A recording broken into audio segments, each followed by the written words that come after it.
தீபம் விளக்கேற்றும் எண்ணெய், ஒரு தெய்வீக அனுபவம். அன்புள்ள கும்ப ராசி அன்பர்களே வணக்கம். கும்ப ராசி அன்பர்களுக்கு சுக்கிர பேச்சு பலன்களை நாம் பார்க்க போகிறோம். கும்ப ராசினருக்கு 4ஆம் இடமாகிய ரிஷப ராசிக்கு சொந்தமானவர், 4ஆம் இடத்திற்கும் உரியவர் சுக்கிரன். அடுத்து 9ஆம் இடமாகிய பாக்கியஸ்தானத்திற்கும் உரியவர் சுக்கிர பகவான்.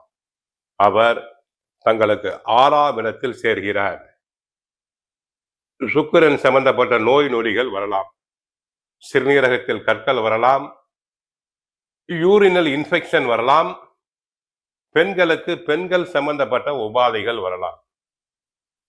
தொழில் செய்வோர் கவனமாக இருத்தல் வேண்டும், இல்லாவிட்டால் நஷ்டம் வர வாய்ப்பு உண்டு.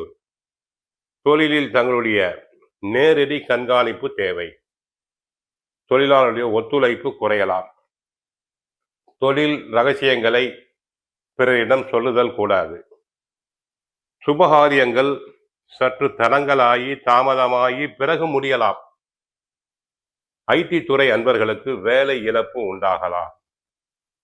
சிலர் வெளிநாடு செல்ல ஆசைப்பட்டால் தற்போது தாமதங்கள் தடைகள் உண்டாகலாம்.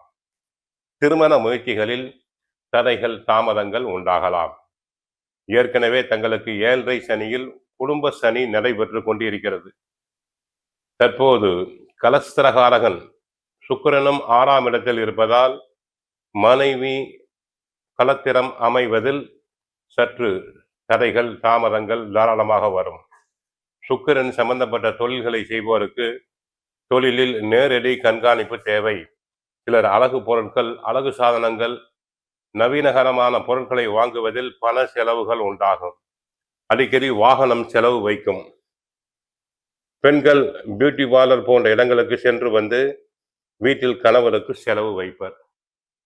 குடும்பத்தில் ஒற்றுமை குறைவு உண்டாகும். அரசியல்வாதிகளுக்கு தங்களுடைய ஆலோசனைகள் ஏற்கப்பட மாட்டாது. தங்களின் ஆலோசனைகள் ஏற்கப்பட மாட்டாது. கட்சியில் புகழ் செல்வாக்கு குறையும். பிறந்த போது தங்களுக்கு ஒருவேளை சுக்கிரன் நீச்சமடைந்திருந்தாலோ மறைந்திருந்தாலோ கோவிலுக்கு சென்று நன்கு பரிகாரங்களை செய்து கொள்ளுங்கள். சுக்கிரன் மனைவி ஸ்தானம் என்பதால் கணவன்மார்களுக்கு பெண்களுடன் சில சமயங்களில் கருத்து வேறுபாடுகள், சண்டை சச்சரவுகள் வரலாம். கோவிலுக்கு சென்றால் நவகிரகத்தில் உள்ள சுக்கிரனை வழிபடுங்கள். மகாலட்சுமி தாயாரை வழிபடுங்கள். தினமும் பகவத்கீதை சுந்தரகாண்டம் பாராயணம் செய்யுங்கள். நன்மைகள் நடைபெறும். வாழ்க வளமுடன். ஹரே கிருஷ்ணா, ஹரே கிருஷ்ணா.